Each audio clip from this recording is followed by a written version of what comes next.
আবার সাইয়েদনা ইব্রাহিম এলাকার লোকদের সাথে কি কি ডায়ালগ মারলেন সেটাও কোরআনে আছে না নাই? তিনি বললেন, মা হাযিহি তামাসিলুল্লাতী আনতুম লাহা আকিফুন। ও এলাকার লোকেরা, নিজের হাতে মূর্তি বানিয়ে মাথাটাকে নিচু করে ওম নমো ভগবতী কেন পড়ো? কেন কেন? ক্বালু ওয়াজাদনা আবাআনা লাহা আবিদিন। দেখেন কনভারসেশন কি এক পক্ষের হয়? কথোপকথন করতে হলে কয় পক্ষ লাগে? উনি বললেন, এই মূর্তিগুলোর সামনে তোরা মাথা নত করে দাঁড়িয়ে থাকিস কেন? তারা বলল, ওয়াজাদনা আবাআনা লাহা আবিদিন, আমরা আমাদের বাপ দাদাদেরকে দেখছি এরকম করতে, এজন্য আমরাও করি। সাইয়েদনা ইব্রাহিম বললেন, লাকাদ কুনতুম আনতুম ওয়া আবাউকুম ফি দালালিম মুবিন। তোরাও শেষ, তোর বাপ দাদারাও শেষ, তোদের বাপ দাদারাও গোল্লায়, তোরাও গোল্লায়। চিল্লাই কোন ঠিক কিনা? কি কনভারসেশন! এরপরে বাৎসরিক পূজা অনুষ্ঠানের দিন আসলো। কিছুদিন আগে একটা হয়েছে না, সরস্বতী। এটা বোধহয় হিন্দু ভাইদের বিদ্যার দেবী। এরা এক একজনের কাছে এক একটা জিনিস নিয়ে যাওয়া লাগে। আমরা সব জিনিস চাই একজনের কাছে, তিনি কে? এটা কঠিন না সহজ? বিদ্যার জন্য ওই মন্দিরে, সৌন্দর্যের জন্য এই মন্দিরে, খাদ্যের জন্য দুর্গার কাছে, ঝামেলা না? আমরা সব কিছুর জন্য একজনের কাছে যাই, তিনি কে? বাৎসরিক পূজা অনুষ্ঠানে সবাই ইব্রাহিমরে ধরছে, ইব্রাহিম চল আমরা পূজা দিতে যাব। সাইয়েদনা ইব্রাহিম ফানাযারা নাযরাতান ফিন নুজুম, তাকালেন আকাশে, বললেন, ইন্নী সাকিম, আমি যেতে পারবো না, আমি অসুস্থ। আমি কি আসলে সুস্থ ছিলেন? তো অসুস্থ বললেন কেন? কারণ অসুস্থতা দুই ধরনের, চিল্লায় বলেন। একটা শারীরিক, আর একটা। সাইয়েদনা ইব্রাহিম মানসিকভাবে প্রচন্ড বিপর্যস্ত ছিলেন, অসুস্থ ছিলেন। এর কারণ গোটা উম্মাত মূর্তির পূজা করে, এই দৃশ্য দেখে কোন নবী মানসিকভাবে সুস্থ থাকতে পারে? উনি বললেন, আমি অসুস্থ, তোমরা যাও। সবাই বলল, ঠিক আছে আমরা যাই। ইব্রাহিম, তুই আমাদের ঘরের মূর্তিগুলারে পাহারা দে। মূর্তি পাহারাদার একজন ভালো লোক পাওয়া গেছে। মূর্তি পাহারা দেওয়ার জন্য ভালো একজন পাহারাদার পাওয়া গেছে। নাম? কথা কন, কথা বুঝতে কষ্ট হচ্ছে মনে হয়। মূর্তি পাহারা দেওয়ার জন্য কারে পাওয়া গেছে? সাইয়েদনা ইব্রাহিম কয়, ঠিক আছে আজকে পাহারা দিমু, জন্মের পাহারা। যা তোরা দিতাছি, পাহারা দিতেছি, যা। এইবার সাইয়েদনা ইব্রাহিম মূর্তির ঘরে ঢুকলেন। দেখেন কি সুন্দর কথোপকথন আল্লাহ তুলে ধরলেন। আল্লাহু আকবার। মূর্তির ঘরে, দেবীর ঘরে ঢুকে উনি ঘুরে ঘুরে তাকায়, দেখে একটা এমনি হাত আর একটা ব্যাগ, 14-15টা হাত নিয়ে তাকায় আছে। উনি সবগুলার সামনে এভাবে তাকায় আছে, দেখে এক একটা এক এক চেহারা। একটা হাতির গণেশ স্টাইলের, আর একটা এরকম, আর একটা নারী, আর একটা বাঘের, আর একটা তলোয়ার নিয়ে আইতাছি, কোপায় ফেলা আছে না নাই? সবগুলোর সামনে যায়, যে যে দেখে আর অবাক হয়, কত ধরনের খোদার কাছে এরা কত কিছু চায়। আর যে দেখে প্রত্যেকটার সামনে ডেজার্টস আইটেম, মিষ্টান্ন, এক একটার সামনে রসমলাই, এক একটার সামনে কালো জাম, লাল জাম, রসগোল্লা, চামচাম, দুধ মালাই, মালাই চপ, আছে না নাই? জিব্বে পানি চলে আসছে নাকি?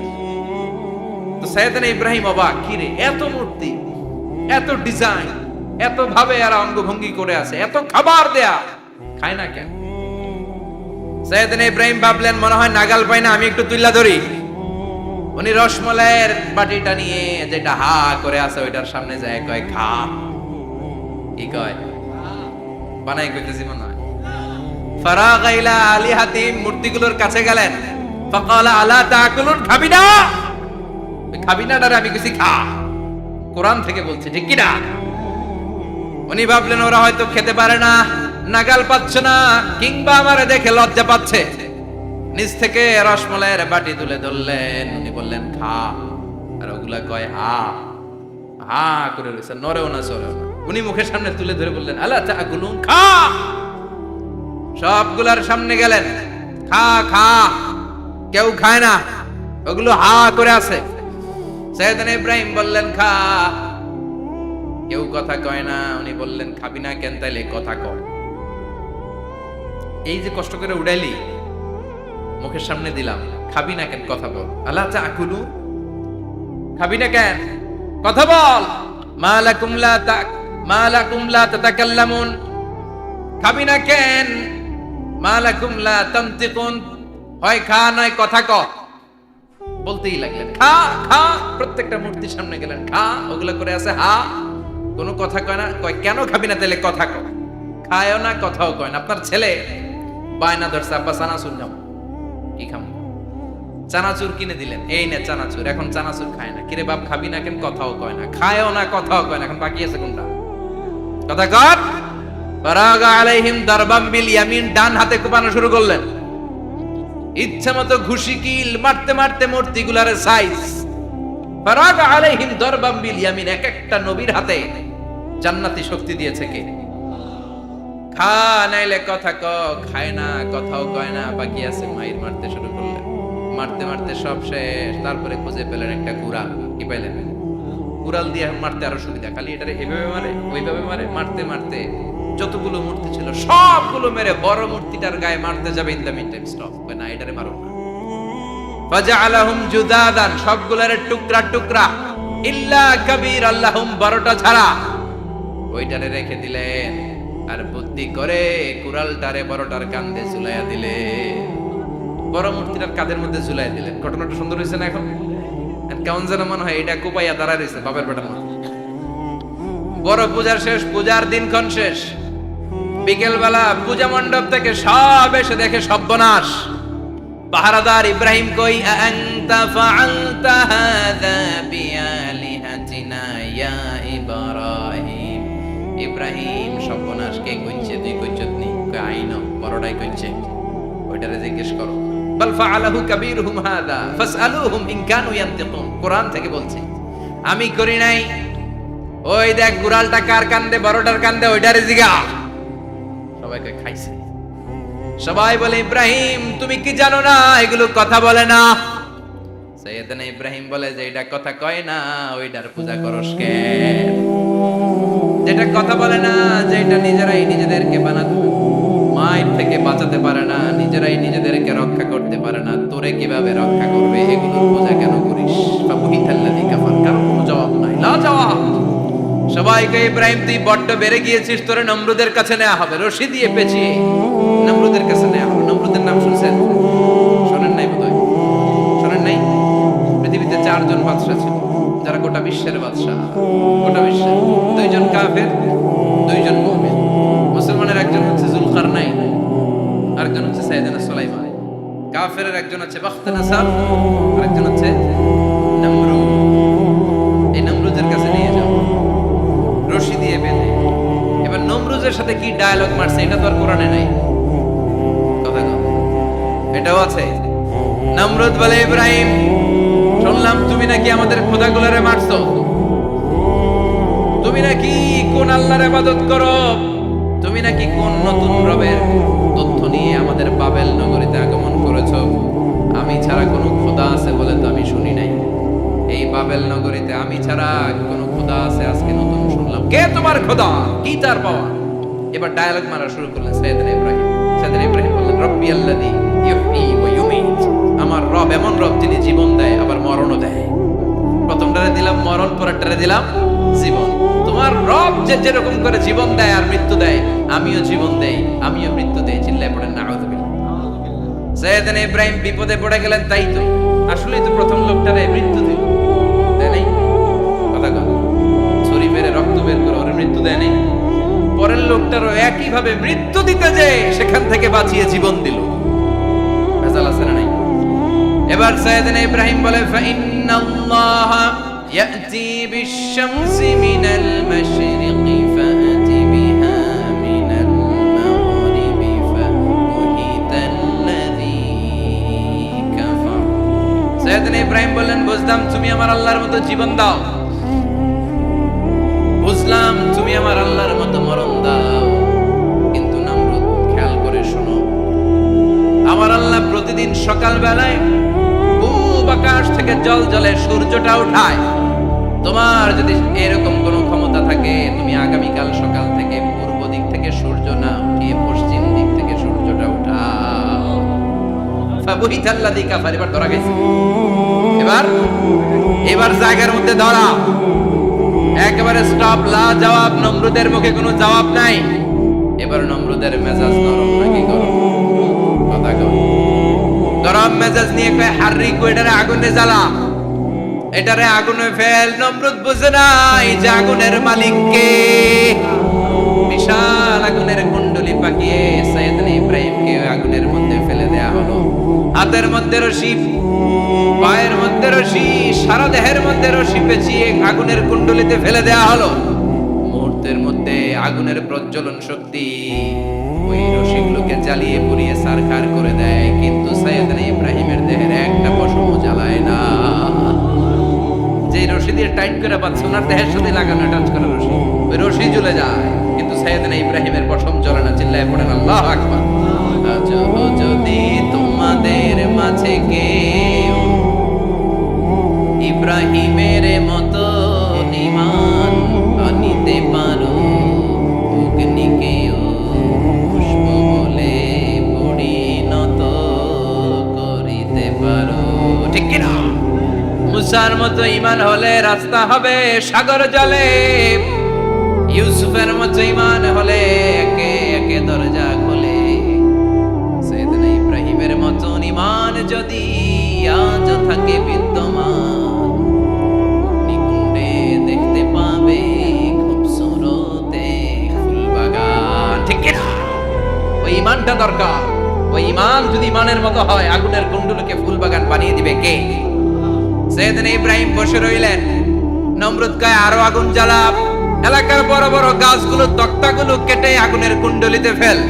তক্তা লাকড়িগুলো আগুনের কুণ্ডলিতে ফেলা মাত্র দাউ দাউ করে লাকড়িগুলোকে, তক্তাগুলোকে আগুন জ্বালিয়ে দেয়, কিন্তু সাইয়েদনা ইব্রাহিমকে জ্বালায় না। সুবহানাল্লাহ। আগুনের মালিক কে? ওই আল্লাহ আজও আছে না নাই? তিনি আগুনটা অর্ডার করলেন, সৃষ্টির শুরু থেকে তোকে একটা ধর্ম দিয়েছি, সব জ্বালিয়ে দেয়া, পুড়িয়ে দেয়া, আজকে কয়েকদিনের জন্য তোর ধর্মটাকে আমি স্টপ করে দিলাম। চিল্লায় পড়েন আল্লাহু আকবার। قلنا يا نار كوني بردا وسلاما على إبراهيم। আল্লাহ বললেন আগুন খবরদার, আমার ইব্রাহিমের গায়ের যেন পশম না পুড়ে যায়, কারণ ইব্রাহিমের সন্তান হবে ইসমাইল, আর ওই ইসমাইলের বংশে আমি পাঠাবো আখিরি জামানার পয়গম্বর। ইব্রাহিমের যেন কিছু না হয়, কোন বারদা, ঠান্ডা হয়ে যা। কি হয়ে যা? কিন্তু এত বেশি ঠান্ডা হবি না যাতে ইব্রাহিমের সর্দি না লেগে যায়। সুবহানাল্লাহ। আগুন বলে আপনি বললেন কোনি বারদা, ঠান্ডা হও, আবার কোন এত ঠান্ডা হবি না যাতে সর্দি না লাগে। কেমন ঠান্ডা হবো? আল্লাহ বললেন সালামান আলা ইব্রাহিম, সালাম হয়ে যা, শান্তির গুলবাগিচা হয়ে যা, এয়ার কন্ডিশন নাতিশীতোষ্ণ হয়ে যা। চিল্লায় পড়েন আল্লাহু আকবার। 40 দিন ছিলেন এই আগুনের কুণ্ডলিতে, কিচ্ছু হয় না। সুবহানাল্লাহ পড়বেন না?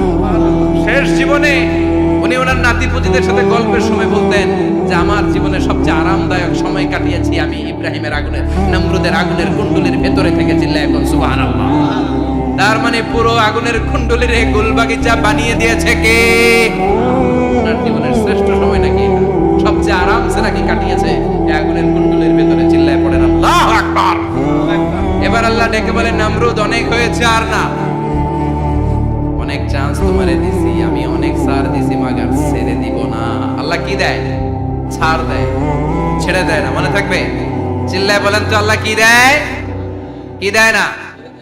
নমরুদরে এতক্ষণ ধরে কি দিছে, কিন্তু কি আল্লাহ ছেড়ে দিবে? কথা বলেন। আল্লাহ বলেন তোরে মারতে আমার কামান লাগবে না, গোলা লাগবে না, ফেরেশতা লাগবে না, তলোয়ার লাগবে না। নমরুদ তোরে মারবো আমি ল্যাংড়া মশা দিয়া। ফাআরসালাল্লাহু তাআলা বাউদা, আল বাউদাতু জুনদুম মিন জুনুদিল্লাহ। এই মশাগুলো আল্লাহর সৈনিক। কথা কর। এই মাছিগুলো আল্লাহর সৈনিক, এই সাপ আর ব্যাঙগুলো আল্লাহর সৈনিক, এই বাতাস আল্লাহর সৈনিক, এই মাটি আল্লাহর সৈনিক। মাটি যদি কাঁপাকাঁপি শুরু করে বসে থাকা যাবে? কথা কর। ভূমিকম্প হইলে সব দৌড়াদৌড়ি আছে না নাই? আগুন লাগলে দুর্ঘটনা আছে না নাই? বাতাস যদি 70 থেকে 80 কিলোমিটার বেগে ছুটে আসে, দুর্ঘটনা আছে না নাই? ফারসালাল্লাহু বাউদা, আল্লাহ একটা ল্যাংড়া মশা পাঠালেন। এই ল্যাংড়া মশা নাকের ভিতর দিয়ে ঢুকে মস্তিষ্কের মাঝখানে যে কামড়াতে শুরু করেছে। মশার কামড় খাইছেন না আপনারা? শীতকালে যখন আমরা কম্বল মোড়া দিয়ে ঘুমাই, কানের সামনে যখন পন পন শুরু করে কেমন লাগে? কি বিরক্তি লাগে না? আবার ছেড়ে টেনে আবার আবার পন পন, পন পনের আওয়াজই আমাকে সহ্য হয় না। ওই মশা নাকি দিয়ে ঢুকে দিকে কামড়া, ওই বেড়ার কেমন লাগে? কথা কর। নাকের ভিতর দিয়ে মশা ঢুকে ভিতরে কুটকুট কুটকুট করে কামড় মারে। এই কামড় খাইয়া নমরুদ এবার নাচানাচি শুরু করছে। I M A disco dancer. Or dance দেখে সবাই হাসে, একেবারে I M A disco dancer. Or dance দেখে সবাই অবাক, ঘটনা কি? খোদাই লাফায়। এতদিন ধরে সবাই নমরুদরে পূজা করতো আর বলতো নমরুদ সবচেয়ে বড় খোদা, নমরুদ সবচেয়ে। এখন খোদা কি করে? ড্যান্স দেয়, চিল্লায়। এখন কি দেয়? এবার নমরুদ বাঁচার জন্য মাথার মধ্যে আঘাত করে, কিন্তু মশা বের হয় না। চিল্লায় আওয়াজ করে উত্তরে বলেন, মশা ঢুকছে কার অর্ডারে? এই মশা বেরোবেও কার অর্ডারে? মাথার মধ্যে আঘাত করে, খুশি মারে, কিল মারে, কিন্তু মশা বের হয় না। এবার আশেপাশের যারা আছে খাদেম খুদ্দাম কয়, তোরাও খুশি মার।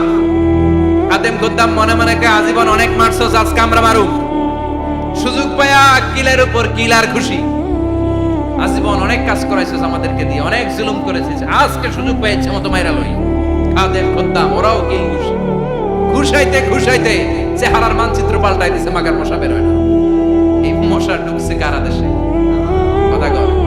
এই মশাটা যদি বেরোতে হয়, অর্ডার লাগবে একজনের। চিৎকার করে বলেন, তিনি কে? নিজেও মারে, বের হয় না। খাদেম খুদ্দামরা মাথার মধ্যে কিল খুশি মারে, বের হয় না। নমরুদ কয়, এবার আমারে জুতা মার। আমরা পরি প্লাস্টিকের জুতা, পাটার জুতা, এমএক্সের জুতা, আগে পড়তো খরমের জুতা। খরমের জুতা বানায় কি দিয়া? জুতা কর। এবার কাঠের জুতা দিয়ে খাদেম খুদ্দামরা মাথার মধ্যে বাড়ি পিটাইতে পিটাইতে মাথাটাকে ফাটিয়ে রক্তাক্ত করে জামিনের মধ্যে নমরুদরে শুইয়ে দিয়েছে। আর আল্লাহ সৈনিক সেই বাহুদা মশা নাকের ভেতর থেকে শূন্যে উড়াল মেরেছে। চিল্লায় পড়েন আল্লাহু আকবার। তার মানে এত শক্তিশালী হয়েও, গোটা বিশ্বের রাজা হয়েও নমরুদের ক্ষমতা নমরুদরে বাঁচাতে পারে নাই। চিল্লায় বলেন ঠিক কিনা? এজন্য ক্ষমতা কাউরে বাঁচাতে পারে না, দাপট কাউরে বাঁচাতে পারে না, অহংকার কাউরে বাঁচাতে পারে না, সৈন্যবাহিনী কাউরে বাঁচাতে পারে না। বাঁচাতে পারে একজন। চিৎকার করে বলতে হবে, তিনি কে?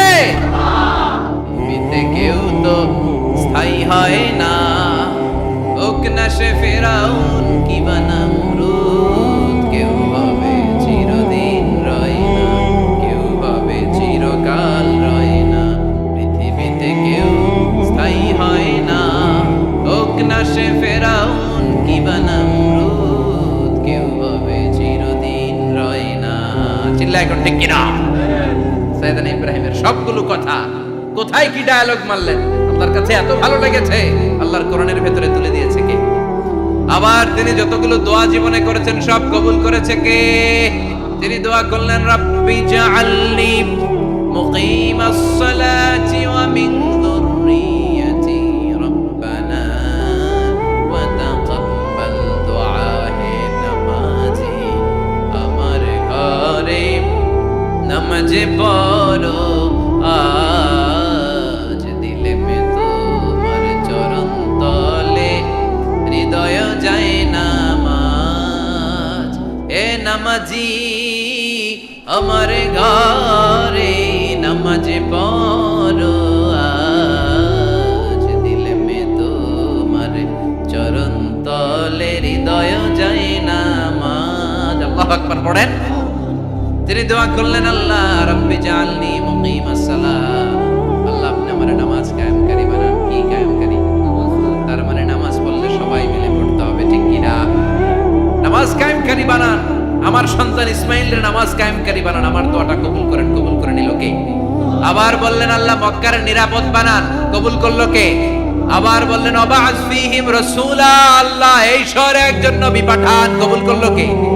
যত দোয়া করছে সব কবুল করে নিল কে? এজন্য সাইয়েদনা ইব্রাহিমের জীবনী থেকে কি কি শিক্ষা করতে শুরু করেন? নাম্বার 1, আল জিহাদু দিদ্দা শিরক। ওনার জীবন থেকে প্রথম শিক্ষা হচ্ছে শিরকের বিরুদ্ধে জিহাদ। মুমিনের জীবনে জিহাদ চলবে কিসের বিরুদ্ধে? উনি মূর্তির সাথে আপোষ করে নাই, গাছের সাথে আপোষ করে নাই, মাছের সাথে আপোষ করে নাই, ধ্রুবতারা, চাঁদ, সূর্যের সাথে আপোষ করে নাই। উনি এক আল্লাহকে খুঁজে পেয়েছে। চিল্লায় বলেন ঠিক কিনা? আল্লাহ সব গুনাহ ক্ষমা করে, শিরকের গুনাহ ক্ষমা করে। 2 নাম্বার শিক্ষা হচ্ছে সত্যকে অন্বেষণ করতে হবে। ওইটা আমার বাবার বিরুদ্ধে যাক, ওইটা আমার দাদার বিরুদ্ধে যাক, ওইটা আমার দলের বিরুদ্ধে যাক, ওইটা আমার মতের বিরুদ্ধে যাক, সত্য যেখানে আমিও সেখানে। চিল্লা এখন ঠিক কিনা? হচ্ছে সাইয়েদনা ইব্রাহিম আলাইহিস সালামের ঈমান স্পিরিট। শিরকের বিরুদ্ধে জিহাদ। সত্য যেখানে আছে মুমিন তালাশ করে সেটাকে ছিনিয়ে আনবে। সাইয়েদনা ইব্রাহিমের জীবনী থেকে 3 নাম্বার শিক্ষা হচ্ছে মিশনারি অ্যাটিটিউডের হতে হবে মুমিনের। আমরা খালি 10 বছরের হিসাব করি, 20 বছর, হিসাব করে 200 বছর, কোনো কাজ করার আগে 200 বছর পরে কি হতে পারে ওইটা হিসাব করে। সাইয়েদনা ইব্রাহিম এরকম ভিশনারি ছিলেন, এজন্য দোয়া করেছেন রব্বানা ওয়াবআস ফীহিম রাসূলা। আল্লাহ যদিও ধুধু প্রান্তর জনমানব হীন একটা এলাকা, আপনি এই এলাকায় এমন একজন নবী পাঠান যেই নবীর আঁচলের নিচে গোটা বিশ্বটা একত্রিত হয়ে যাবে। কবুল করলেন কে? কি ভিশন দেখছেন, কি ভিশনারি অ্যাটিটিউড। তিনি তখন থেকেই বিশ্বনবীকে দেখতে পেয়েছিলেন, এজন্য ভিশনারি অ্যাটিটিউডের হন, স্বপ্নবাজ হন। স্বপ্ন সেটা না যেটা মানুষ ঘুমিয়ে ঘুমিয়ে দেখে, স্বপ্ন সেটা যেটা অর্জনের আকাঙ্ক্ষা মানুষকে ঘুমাতে দেয় না। এটা ছিলেন সাইয়েদনা ইব্রাহিম, ভিশনারি অ্যাটিটিউডের ছিলেন। 4 নাম্বার শিক্ষা, যোগ্য প্রজন্ম তৈরি করে যাওয়া। উনি কি প্রজন্ম তৈরি করছে দেখেন। প্রথম ছেলে ইসমাইল, দ্বিতীয় ছেলে ইসহাক। ইসহাকের চ্যানেলে বনি ইসরাইলের সব নবীরা আসলো, আর এই চ্যানেলে বিশ্ব নবী আসলো। তার মানে বাপ কা বেটা সিপাহী কা ঘোড়া। প্রজন্ম তৈরির দরকার আছে না নাই? শিরকের বিরুদ্ধে লড়াইয়ের দরকার আছে না নাই? আর নবীদেরকে মডেল হিসেবে মানার দরকার আছে না নাই? আমাদের মডেল কি কবিরা না নবীরা? নায়করা না নবীরা? নেতা নেত্রীরা না নবীরা? আমরা যেন নবীদেরকে মডেল হিসেবে মেনে জান্নাতে উপযুক্ত হতে পারে। আল্লাহ তুমি তৌফিক দান করো। আরো জোরে পড়ে আমিন। যতগুলো কথা বলেছি কোরআন সুন্নাহর আলোকে বলেছি, বানিয়ে কিছু বলি নাই। তারপরেও আমার মনের অজান্তে কোনো মিস ইনফরমেশন